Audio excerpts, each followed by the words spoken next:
Indiana Disability History Project, Center on Aging and Community, Indiana Institute on Disability and Community, Indiana University. Hi, I'm Erika Steuterman, and I live in West Lafayette, Indiana. I've always been a Hoosier. I was born in Indiana, but I spent 18 years in Texas, so I've gotten to see special education from Texas side and then back to the Indiana side. I was a career military officer, spent 34 years in uniform, most of it as a reservist, solely because I had two children with disabilities and I could not see moving every 4 years, getting the proper medical attention, behavior consultant guidance that we needed as a family and as an individual disability. So I have been fortunate that I found a way that I could continue working professionally at a very high level. I retired as a major general or a two-star general, and yet when I wasn't elsewhere in Texas or Colorado or Germany or the desert, I could devote full-time attention to my girls and my siblings who also have disabilities. We moved from Texas to Indiana about 20 years ago, primarily because we wanted a better quality of life and more safety for our girls. So that's how we ended up at West Lafayette. Ron and I both got our undergraduate and graduate degrees from Purdue. So West Lafayette was a known quantity, a very safe community, and we figured that we could find whatever services we needed there. So it ended up being a very, very good choice. So I have two daughters, a 34-year-old and a 30-year-old with intellectual developmental disabilities, and two siblings, a brother who is 64 and a sister who is 59, both with significant intellectual developmental disabilities. And I think I'll just call that IDD from now on. Perfect. Are you hearing everything? Oh, yeah. Okay. So, Erika, tell us about the supports that were available to you, supports and resources when you had children with disabilities. I mean, you obviously had some family background and experience, but how those resources and supports have changed in the 34 years. Like, what's available to young parents now as opposed to when you had young children? Okay, the resources that were available to me when my girls were born were not very many. And that's changed significantly now 34 years later. We were living in Texas. I was on active duty in Fort Worth at Carswell Air Force Base. And first of all, the medical care wasn't as good as one would hope for people who are full-time in the military. I think that's improved today. Right now the military is known for being able to take care of traumatic battlefield injuries, but taking care of day-to-day concerns with infants with disabilities, significant disabilities, is probably still not the military's forte or the military medical system's forte. But back then I had absolutely no supports. I had no family that lived closer than 1,000 miles to us. And my parents were still working and they were happy to help when they could, but they weren't readily available day to day. And I never got plugged into anything down in Fort Worth that would provide me any support. I remember when Erin, who's now 34, we had her first team meeting when she had just entered first grade. And my husband and I walked into this room, and it was literally an ambush. It was him and I against, I felt like, the entire school system. There must have been 10 people around that table, most of them whom I did not know. And that's when they said, your daughter does not fit into the system that we have. She needs to go into a special education classroom, solely special education. And I remember walking out of that meeting in tears, because I don't like being ambushed, first of all. There should have been a lot more communication back and forth between Erin's teacher and my husband and I. But he and I, we were young professionals. I had a huge job in the military. That time I was a first lieutenant, almost a captain. I mean, part of my job was arming the nuclear weapons on the B-52s, and I could get called at 2 in the morning and I had to leave to go and take care of national security issues.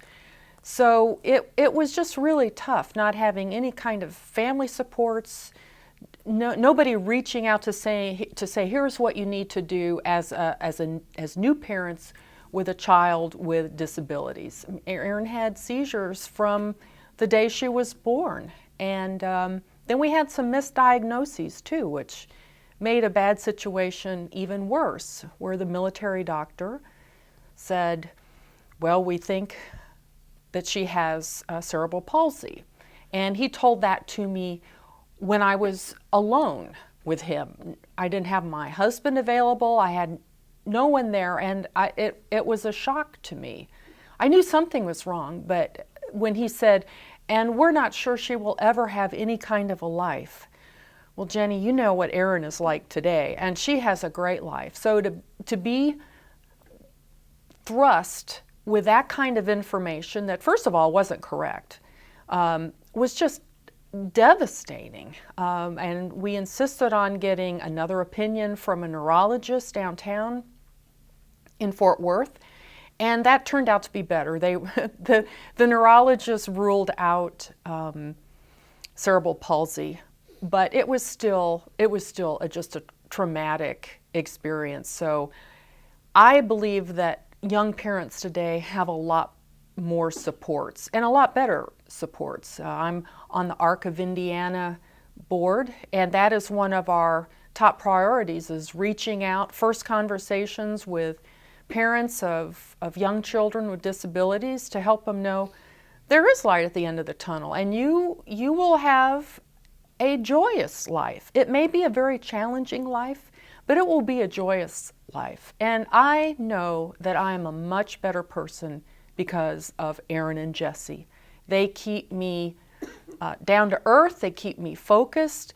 After spending 34 years in uniform, I had a servant's mentality. Okay, I retired, I'm not wearing a uniform anymore, but so what do? Well, now my focus is on helping families with young children with disabilities, and as they go up through the school system, how do you get supports after age 22? And that's my focus now. That's where my service effort, especially community service effort, is. So it's much better. The school systems, by law, have to provide a lot more supports. My brother, who is 64, he didn't even have special education to go to when he was young. And my sister, who's 59, it was basically the beginning of special education in the public school system, and it was mainly babysitting. If the students who had disabilities ended up being alive at the end of the day, they had done their job. And there was no real emphasis on making their lives better, helping them to be more successful in life. It was, okay, let's keep Gina, my sister, alive till the end of the day, and then we'll do it the next day, and that's what was offered. That might be too pejorative of a view, but as a young person, as a sister who was only 3 years older than my sister, that's what I saw. And I do not know what my parents felt about the education that my sister got. That's something we just didn't talk about. It was hard for our family. Me in the middle, and then having 2 profoundly disabled siblings. That was hard for my parents, and it was hard for me too. But I didn't know anything else, so I suppose that made it easier in the long run. It was really good. Yeah. So talk about your siblings and I guess I'd be curious, do your parents talk about it now? When you said they didn't talk about it growing up, it was just the way it was, and it was hard for them. Have they ever? Not really. Okay, so No. we need to talk about that. But we can talk about their philosophy of sheltering me from that. I didn't become responsible for my brother and sister until probably 2009 or 2010, because my parents felt strongly that I needed to have my own life. And part of that life was 18 years down in Texas. So that was almost a given.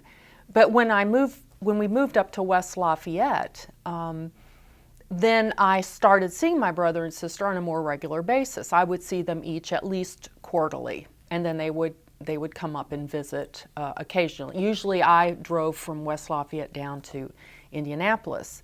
But my parents were really good about making sure that I had my own life with my own husband and my own girls. Little did they know I would have my own children with IDD.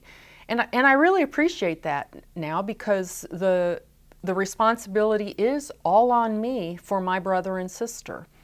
And I think that I can do a good job at that, not only because I love them and they're my siblings, but I've had a good number of years to have my own life, my own career. I retired 5 years ago, so I can be a full-time advocate for my brother and sister. And my dad passed away 3 years ago. My mom's 88, but she's very comfortable knowing that I will take very good care of my brother and sister. My issue is, who do I have to take good care of my girls when my husband and I go? That's a big question for me and my husband. We don't really have any other family close by, nieces and nephews who have their own lives again and haven't dealt with people with disabilities. So that's my concern. I know that my mom is very comfortable that I'm the guardian of my brother and will assume guardianship of my sister when she passes. But what do I do about my girls? And I think that is something that all families with children with disabilities have to deal with. But usually, I would like to think that usually there is a sibling or someone close in the family who will assume that responsibility. And I do not have that. Well, you and I talked, and we're going to jump ahead a little bit, but you and I have talked about this in the past, where you moved Aaron into a house. Mm-hmm. And you've got some trust set up, and you've got some, you've been thinking about this for a while. Right. And though you might not have everything figured out, you have somewhat of a plan. Mm-hmm. Because you're very planful. Right. I'm very deliberate. so if you could talk about what you do have figured out, okay. that would be good too. This is what we have figured out for our two girls at this point. We are working on natural supports for them. Aaron has a volunteer job. We're first of all looking at natural supports. Jessie has a volunteer job where she works at a Christian-centered restaurant. And she's developed some friendships with the ladies who go in there and quilt. And I mean, it's not a group of people who are going to take care of her later on, but it's at least someone that's out of her regular day-to-day experience. It's not her housemates and it's not her family. They're other people. Erin has a very good support system at her job. She's worked at Purdue now. She started her 11th year and she loves it, and many of the people are the same. So those are the kind of natural supports. Again, they're not going to be helpful in an emergency, but they do give Erin a more natural life experience than what she would ordinarily have. Both girls have ARC trusts, ARC Trust 2 to be specific, where they fund with excess money that they may have that can only be used for certain things. And it's easier to say what it can't be used for. It can't be used for shelter or for food. And it can't be used for buying gifts for other people. It's to make their quality of life a lot better. So that's very important to them. Our youngest daughter, Jessica, was in a very bad car accident. She was a passenger. So she also has a trust fund that has the same kind of rules as the ARC Trust 2 account. But in this case, my husband and I are trustees, so we manage those funds. So I'm not concerned about Jessie ever having enough money. Erin saves money for what she calls her retirement, and that's what's going into her ARC Trust 2 account. Eventually, I would like Erin to have an ABLE account. ABLE stands for a Better Life Experience account that was federally legislated that, yes, you can have those. And when that becomes available in the state of Indiana, we will be getting those as well. Both girls have staff, DSPs, direct support professionals, who we trust. Unfortunately, there is some regular churning of those, but the supervisors and on up in the chain of command, so to speak, have remained very constant. And there are some of those individuals who I know will make sure that Aaron and Jesse are okay when Ron and I are either don't know who we are, don't know who they are, or just aren't around anymore. Matter of fact, just a week ago Sunday, Aaron was taken to ER for some issues. And Ron and I took her. And when I followed up to her staff and her team at Wabash Center on what had happened, they immediately fired back and said, all right, we need to make sure that Erin has the number for the on-call person at Wabash Center, so if you had been out of town, she would know who to call instead of just making that decision alone that she has to call the ambulance. She didn't need an ambulance, so right there we saved $1,000. And even though the mentality from a lot of people is, well, Erin wouldn't have to pay that $1,000 because she has private insurance and Medicaid, Medicare, the point is the taxpayers, like myself, pay that $1,000 ambulance ride. So why not try to do it if the circumstances are appropriate, have someone who you trust drive her to urgent care or ER. So we have built some things in there to try to make both my husband and I comfortable that when they take our car keys away, the girls will be able to get the care that they need. And I'm encouraged because I know I'm going to be around at least another 30 years, that plan will be cemented into place and there will be absolutely no worries. Good. All right, now we're going to jump back to your brother. Okay. And life in Central State and your experience around Central State. Do you need a drink or anything? Yeah, I think I'll take a quick drink. And then we'll probably come back to this late life stuff later too. Okay. Yeah, that's one I don't have an answer to. Okay, so you just start talking about Central State and your brother and that experience. In 2013, Wabash Center had their 60th anniversary of when it was set up by a group of concerned parents who wanted more for their children with disabilities than what the state and the local community would provide. So I decided to start looking into the history behind my brother. He is he's about 16 months older than me, so we're pretty close to the same age. And I remember that he was a real handful, a really cute kid. He went to programs at Noble Center, or it was called Noble School back then. I remember when Roy Rogers and Dale Evans. Sorry, yeah, just don't have it in your. Oh, did I pick it up? I didn't even notice. But Okay. Your hand, you can move your hand. Okay. It was hitting the. Okay, all right. Sorry. I remember when Roy Rogers and Dale Evans came to Noble School, and my mom took me along with my brother and sister to see them. And there was a little gathering room with a piano, and Roy Rogers sang, and I had my little cowgirl outfit on with my suede and my hat and all of that. And that was a wonderful type of program that we had. And I remember that specifically. And I also remembered bad things too. I remember when my brother was sent to Central State Hospital, and we would go visit him after church every Sunday, and I was probably 10, 11, somewhere in that age. And I remember him coming out through the door of this big brick edifice, and because we were never allowed to go inside. And he had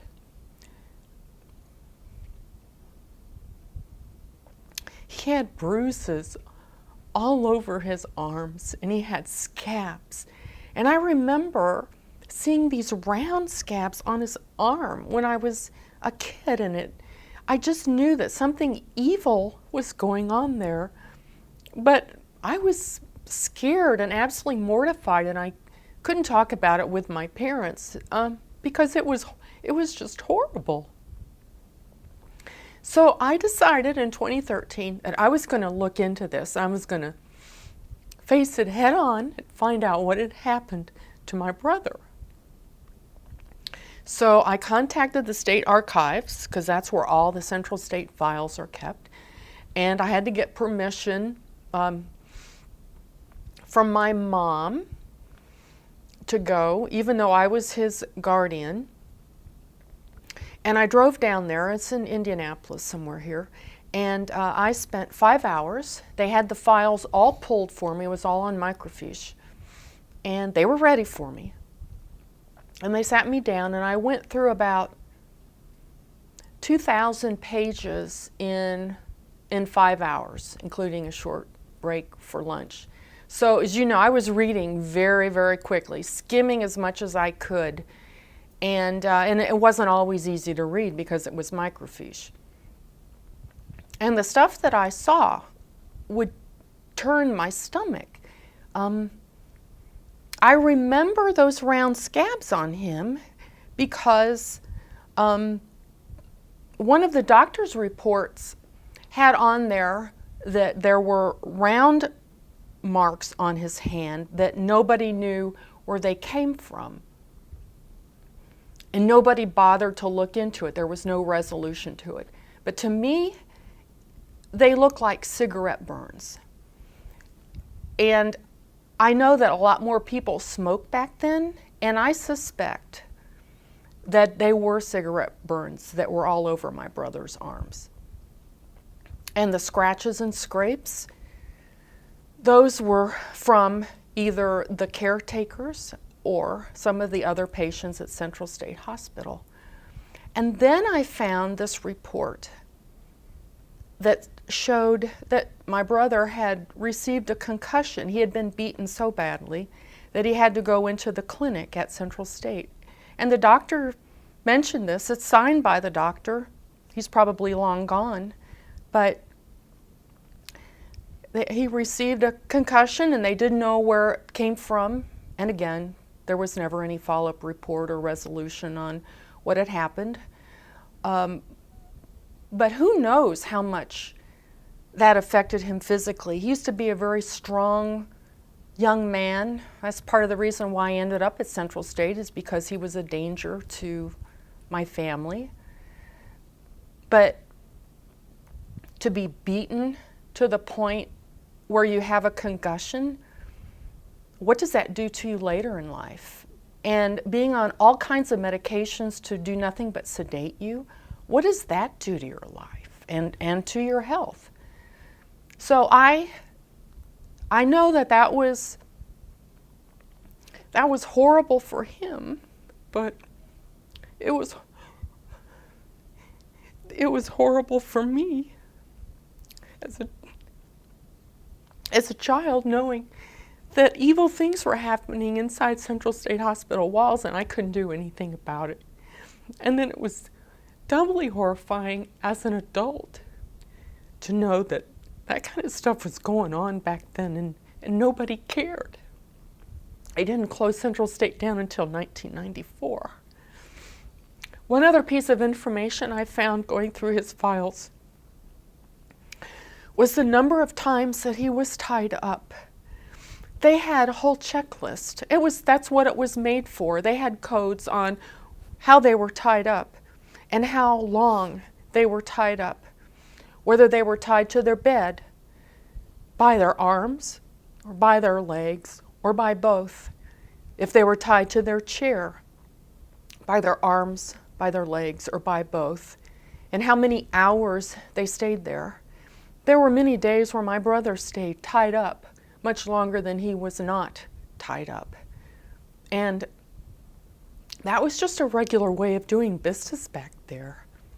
And I really have a huge amount of disappointment that the state of Indiana didn't care any more for people with disabilities than to treat them like a stray dog, probably even worse than what a stray dog was treated.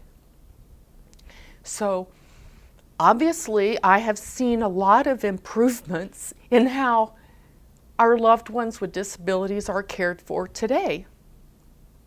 Now, you still have to fight for everything that you get, but there is no way that my daughters would ever have to deal with anything like that, because they would have to come through my husband and me first. And fortunately, it's been outlawed. However, I mean, restraints, there's now, it's been legislated in the state of Indiana, but only a couple of years ago, about restraints in the schools, restraints and seclusion. And the Arc of Indiana had a huge part in making sure that that happened at the legislature. But I just feel that my brother would be so much better off today if he hadn't had that kind of physical and mental abuse. I mean, he listens to NPR and he talks about the Colts today, and he knows country western music, and he listens to NPR every weekend to hear the classical music. And he knows what's going on in politics. And imagine what he could have done if he had had the kind of resources and advocates available back then as my girls do today. He would have had a job, he would have been paying taxes, he would have earned a living, he would have had a reason to get up in the morning. Well, fortunately, in 1994, when Central State was closed down, that possibility of having a reason to get up in the morning finally happened. And it happened, and it was good up until about 2010, when he started having health problems. Well, that's no surprise given all the stuff that the state of Indiana had done to him for 29 years as he was living in Central State Hospital. But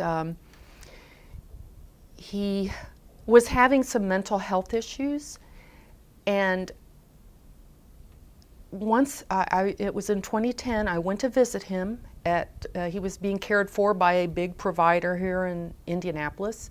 And I walked in and I didn't see Steve, and I asked, where's Steve? And they said, well, he's in his bedroom. And he was sitting in his chair hallucinating.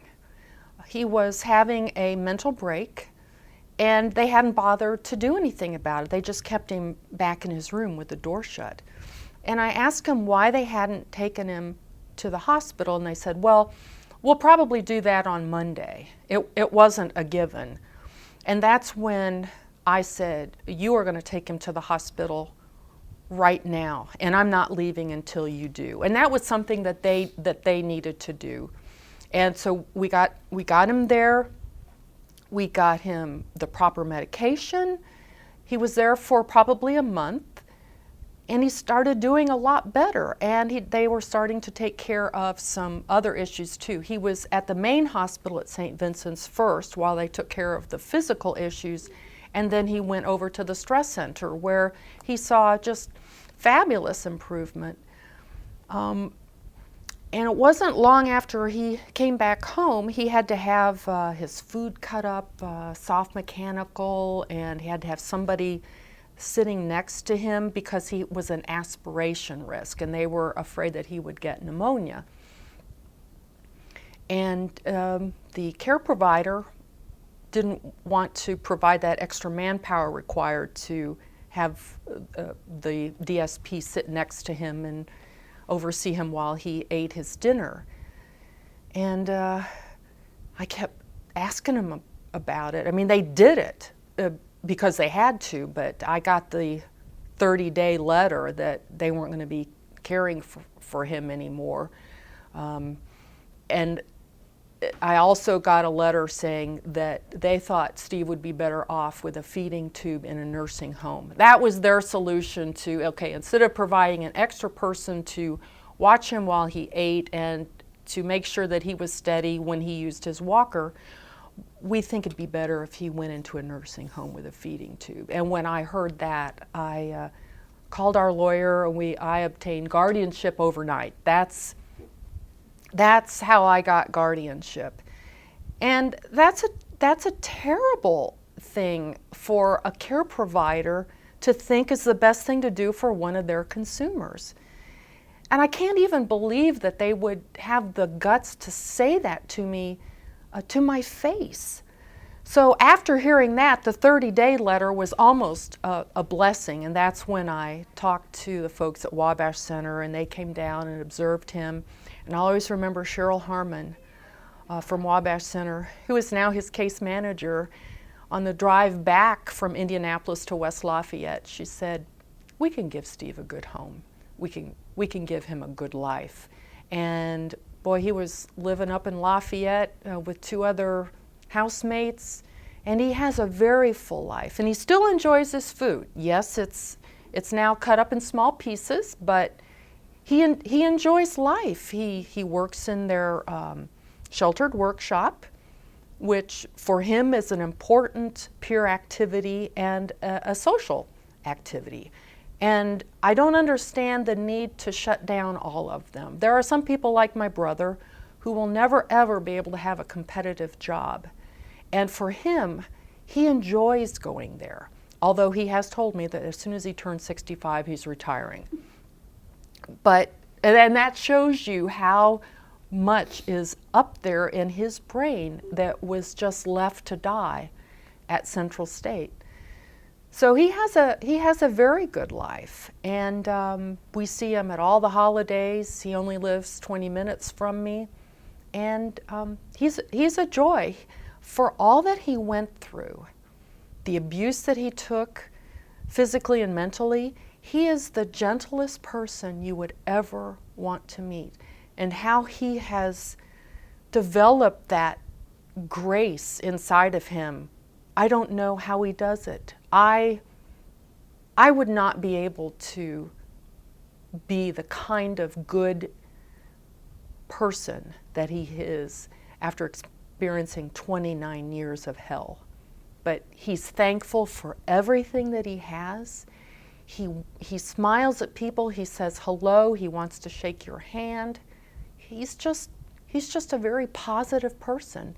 And if that's a disability, then more people need to have a disability like that. I think we need take a break. Yes. I was ready to cry. Yes, and I am so sorry. No, I don't be sorry. No, since the story of your brother, people would probably want to know a little bit about your sister, if you would want to, Sure. where Yeah. where her life Okay. went. But yeah, I can't believe that if it hadn't shut down, there was Yeah. no avenue to get your brother out There weren't any services available in '94. in Well, well what year? How old was he when he went into Central State? When he was 29 years, so I guess it'd be 30 years from '94, so that would be like 60 something. mhm. He would have gone in like 65. Yeah, I'm thinking that I was in 5th or 6th grade when he went in. So I was probably 11 or 12 when we were going out there every week. And it was just horrible. That probably messed me up in more ways than I can count. Your poor parents having to see that. Oh, yeah. I mean, I can't imagine. Oh, okay, do we want to talk about your sister now? Sure. Ready to do that? Okay. My sister, Gina, is about 3 years younger than I am, and she still lives in Indianapolis, and I am not her de facto guardian, but I serve as her guardian. My mother is still her guardian. She has given me responsibility. So the only time my mother gets involved is primarily to sign the annual, her BSP and things like that, her plan. And she does come with me to probably half of the quarterly meetings, and especially the annual meeting, but the responsibility has devolved to me, and it will it will be mine at some point officially. Changing guardianships ends up being a very expensive prospect. So after spending $700 and having nothing to show for it, I decided that we could just work it this way. But she has a good job. She works in a sheltered workshop again. The type of work varies from week to week depending on what's available, and she enjoys it. She has a community guide who she goes out with. She goes shopping. She buys Christmas presents, birthday presents. She remembers everybody's birthday. So she has a good life. And even though she was at Central State Hospital, she was also at Richmond State, and there's another one that she was at, Newcastle. She never appeared to have the type of abuse that my brother did. And I don't know why. Of course, I haven't looked into her record yet. I'm almost afraid to go and delve into that. But she's doing well. And as long as she's doing well with her friends and her peers in her house in Indianapolis, then I think that's the right place for her. She comes up twice a year to have lunch with my mom and me and my husband and the girls. And I go down quarterly for her meetings, and then I take her out to lunch if she's had a good quarter. Now that's a little bit of an incentive because food is the center of her life, that if she doesn't get to go out with me, she certainly will have a better quarter the next time so that we can go out to eat. That's a big motivator for her. So right now, all is going well, and when my mother is absolutely not able to deal with it anymore, then I will assume the guardianship. But it will be transparent to Gina, it will be transparent to her team, because I'm the one they already correspond with the most. So it's amazing how much it has improved since the days of Central State and the other state hospitals. Well, and because they've closed those institutions down, the options that families have would be to figure out how to provide supports to your folks, or to your siblings, or to your family to keep them home. So things would look very different for both your siblings in today's time, don't you think? Yes. The way things are today, it would be easier to keep your child at home, and even an adult child. However, I think the state, and perhaps some parents are forgetting that it's really the consumer's choice of where he or she wants to be. That's why I dislike the name Family Supports Waiver, because it might be family supports, it might be living in a house in the community. I do think that families are better off when the parents can have a life of their own, and when the consumer can have a life of his or her own. And if the parents want the child there and the child wants to be there, then that's great. But if the child wants to spread his or her wings, and what child doesn't want to, no matter how disabled they are, they have a right to make that choice. And now we do have a choice. It's not either live with your family or go to Central State Hospital. You can live in a group home, you can live in a waiver home, you can live with your parents with support that comes in. There's all kinds of variations that you can do. There are choices, and I think that's what it boils down to. The person with IDD needs to have choices, and they need to be helped so that they make good choices, because there are always bad choices too, but they need to make their own decision. They need to decide on what kind of toothpaste they have. They shouldn't have a staff person who takes them through Walmart and says, okay, here's your toothpaste. No, that's a decision that a consumer can make without making any big error. So why not let them choose what kind of toothpaste they want, what kind of body soap, what kind of Kleenex they keep in hand. Those are small things, but they mean a lot to a person whose decision making is really not there for most things in their life. So give them a choice when they can. And a big decision is, where do you want to live? And that's why I have heartburn with people with IDD who have been funneled into these county homes. There are only 10 or 11 left, but many times they were dropped there 30, 40 years ago because their family couldn't take care of them. Their families didn't have money to provide them a life elsewhere, so they were dumped into these county homes. And I'm not saying they're not being treated well there, but again, there's not a choice. And I know that the state of Indiana has not done its duty in making sure that people with IDD who end up in county homes, which is not where they're supposed to be by statute, the state isn't making an effort to get them an opportunity to make a choice. Do you want to stay in the county home, or do you want to live in a waiver home or a group home? Well, you brought up a very good point that we've talked to other people about, and this whole notion of even asking a person that, do you want to live in a waiver home? Do you want to live with your parents? Do you want to live in a group home? If you don't have practice making those easy choices, like you're talking about toothpaste, Kleenex, body soap, what you want for dinner, it's impossible to make a big choice. You don't know the consequences of any of those choices. You don't trust your judgment. Mm-hmm. So if you could talk a little bit about, just elaborate on the whole choice making, that in order, like your daughters, in order to make an informed choice, they've had to practice. And that's something that a lot of professionals tend to assume, well, I gave them a choice and they chose this. Well, you threw out two options that they didn't know anything about. So, and that's very different than the choice that you're talking about. Right. Making a choice to move out of a county home into a waiver home or a group home, that's got to come with a lot of background. I mean, you need to take them out and demonstrate this is what it's like living in a group home or a waiver home. They have to be educated, and you're right, you need to start with the very basics. Choose your own toothpaste, those kind of things. What are you going to wear today?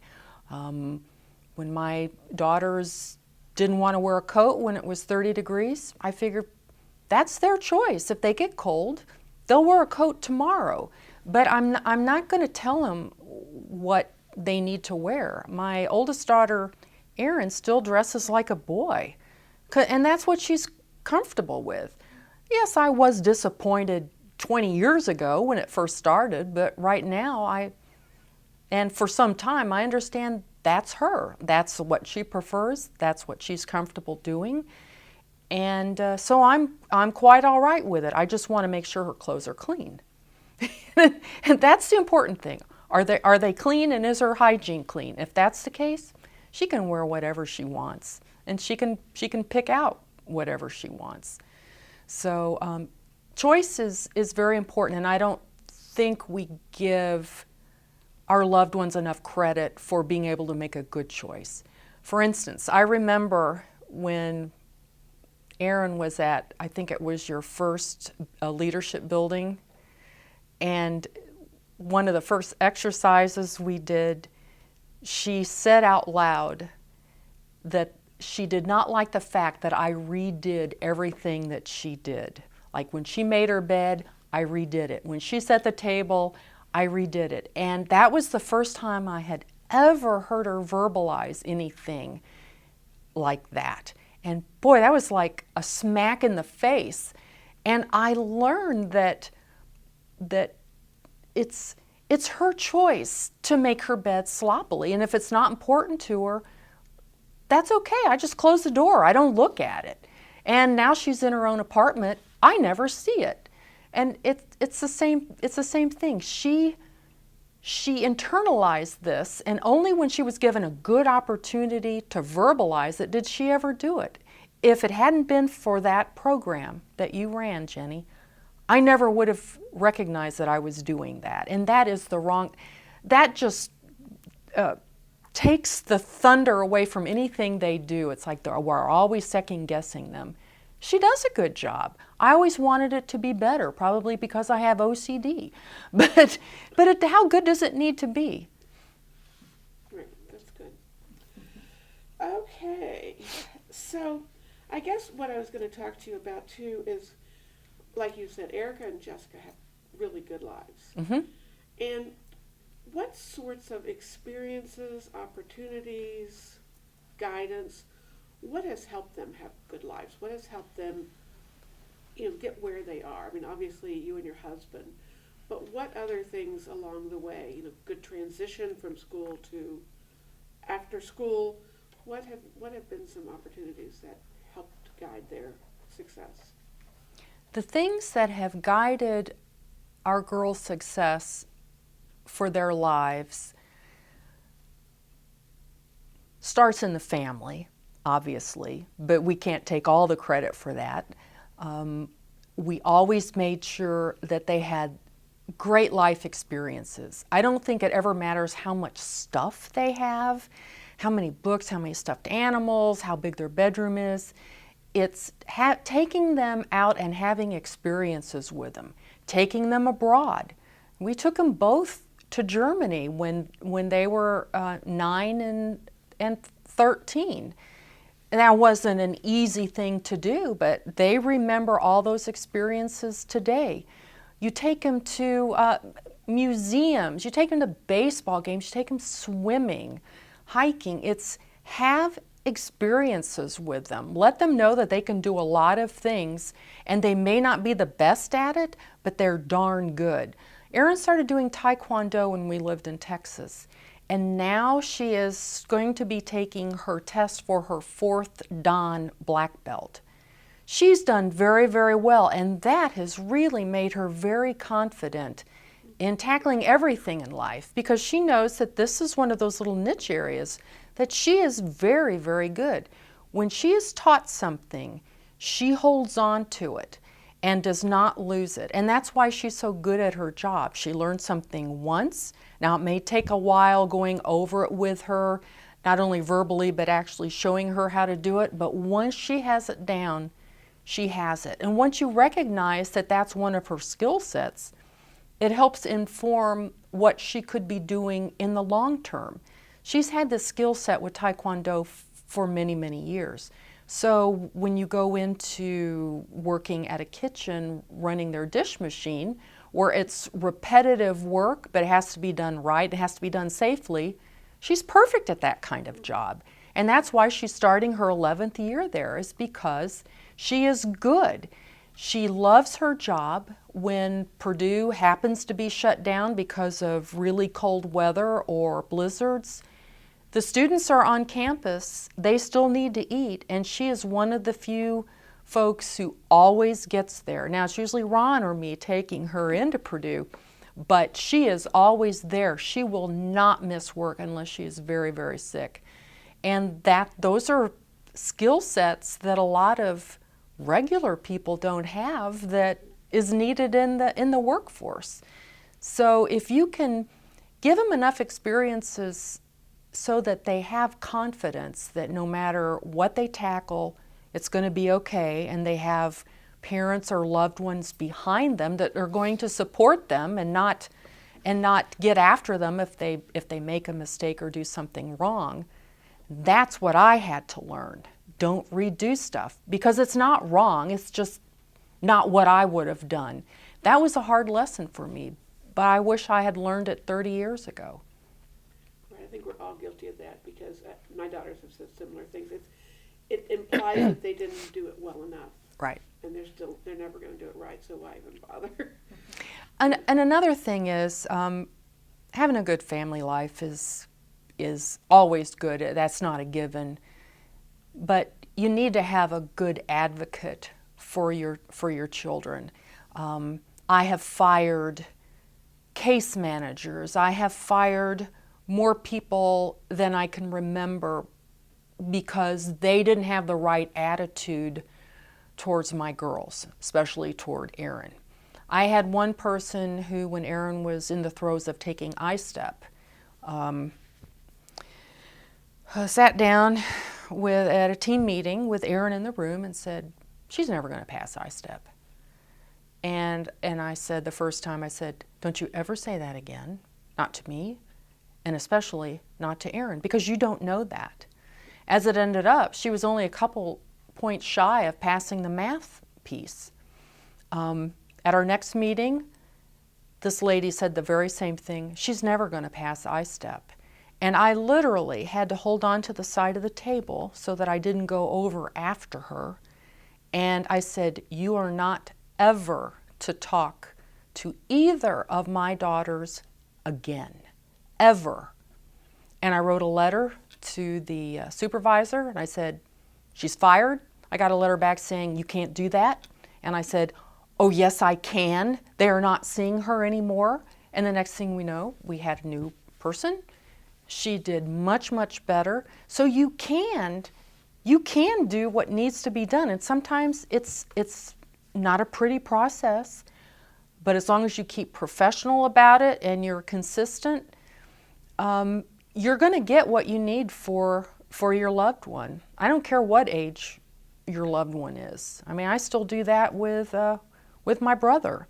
If I think Chio isn't going the way it should, I bring it up and it gets fixed, or we'll get a new provider. At some point, when I was having such issues with case managers, I finally decided that I didn't need to keep firing them because I wasn't ever going to get anybody better until my last one, who is the best case manager, Cheryl Harmon, in the entire world with IPMG. She gets it, but it took me years to find somebody with her skills, with her care and concern and her love of making people's lives better. So just keep getting rid of them, and eventually you will find somebody who fits the bill and will do a good job for you and your family. So tell me, do you need a break again? You want a drink or anything? Yeah, I'll take a little drink. How are we doing on time, Peggy? 10 till 4. Okay. All right. So I guess a couple other topics that I wanted to talk about is their housing, you know, where they live and how you arrange the housing. Okay. And then if you think your daughters have a voice in their day-to-day life, and then what kind of conversations that you've had with your daughters about long-term planning as you and your husband get older. Okay. So do we have enough time to Well, do all that? I can truncate my answers. I mean, I tend to go on. I assume you're going to cut and paste Right. it so that it's more cogent. and with Erin, we do have, when we were at the Blueprint for Change, we do have the whole part of how she met with her roommate. Okay, so we have that on- That was Okay. Jessie. Well, no, okay. Yeah, because Erin doesn't have a roommate. All right, so that was But I have issues with that.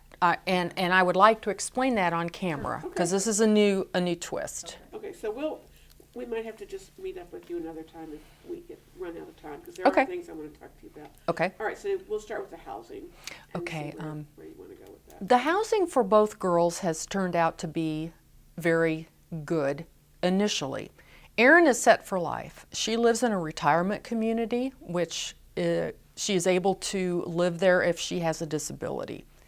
And she says she's going to live there for the rest of her life. So she's all set. It's in a very safe part of the community. It has one entrance, so it's safe. It's not outdoors. You don't walk from her living room directly outside. So it's very safe, and she is happy there. Bus comes by, etc. Jessie is in a good waiver home. However, she has improved and matured enough that she really needs to get different housemates. And it was her behavior specialist who came up with this idea that she needs to move someplace where she can be more independent. Well, try getting that done is almost impossible because it's a domino system. They had a housemate in mind where she and Jessie could switch, but then the person who she would be switching with didn't have a high enough budget to keep the current waiver home going 24/7 with coverage. And there's really no set process, any standardized process by which to find a new housemate who better suits your skill level and your independence level. So right now, Jessie is living in a waiver home that, although it's good, she is not going to be able to continue getting more independent and growing more in herself because she cannot leave that household. And that to me is really sad when you have an opportunity for somebody to take another huge step up and there's no way to do it because first of all, there's no way to find other housemates that standardize, and second of all, it's all budget driven. It doesn't matter that Jessie would improve if she were able to move. It's how do you have enough money in her home so that the other two housemates can continue to have 24/7 coverage, because they stack waivers. I call it stacking, where it takes 3 people to have enough coverage for one person for 24/7. So that's something that needs to be improved. But it's not a bad situation, it's just that it could be better, and I always want to find something better for my girls. I guess I thought at one point you talked about buying a house. Or... We're still looking. We are looking for a house for Jessie, potentially, where she could have 2 other housemates who are at her level. But again, there's no way to find somebody except if your case manager happens to know somebody. And I don't want to go through the expense of buying a house and then not being able to use it because she can't live there by herself. So yes, we could buy her a home that would be lovely and fully accessible, etc. But the housemate situation makes that almost impossible. But we're still looking, and if something comes up, we might buy one anyway because perhaps things will change. Well, good. Do we have enough time to ask another question, or do we need to? 'Cause I know We can ask a couple more. I know you'll have to get back too. I'm going to go shopping after Oh, this okay. because I don't get to come down here and go shopping very often, so I'm going to Clay Terrace after this. And if I remember, they're open till 9, so we can stay here till 7, okay? Well, Peggy's son is playing Okay. or doing track at some Okay. point. Cross country. All right. So your daughter's speaking up and using their own voice and getting people to hear them. Do you think, tell me about your daughter's experience. Do you think they are speaking up, and do you think people are listening? And has that changed through the years? As far as my girls advocating for themselves and speaking up for themselves, Erin's got it down pretty pat. If something is bothering her, she will tell Ron and me, and then we will help her talk to the right person, email the right person to get it fixed. If that doesn't fix it, then I usually tackle it. But it's always Erin's responsibility to try to fix it first properly. And she's been pretty successful at that. When she wasn't, when they were going out to movies and they were going to go see what the care provider wanted to see instead of what she wanted to see, I said, you need to voice what you want to do, and if that person won't do it, then you need to tell his or her supervisor, and you need to let us know, because if that doesn't change, then I will get involved. But you need to handle it first. And she was able to get it fixed. But Erin's a lot more capable. On the other hand, Jessica doesn't have that kind of personality. And it was pointed out to me earlier this year when Jessie had to visit her pulmonologist. Because of that bad accident she was in, she still sees one annually. And when I got there later than she did, but we went into the examination room later. The doctor came in, who we know very well because he was with her for the 2 months she was in ICU. He said, I need to tell you that my office staff said that her staff was screaming at Jessica on the way into the waiting room. So Jessica was being screamed at by her caregiver. And I was just flabbergasted. I said, Jessie, you didn't mention this to me at all. Is that true? And she said, yes, that's true. And I was absolutely mortified believe me, I hit that very, very hard. Jessie is not able to tell me when something like that happens. And that to me is very, very worrisome. So that is something, unlike with Aaron, that I really need to work hard on. Jessie, these are your rights. This is how you ought to be and deserve to be treated. And you need to tell me when anything goes wrong. Now, unfortunately, sometimes what she says isn't entirely true. There are always two sides to every story, and I recognize that.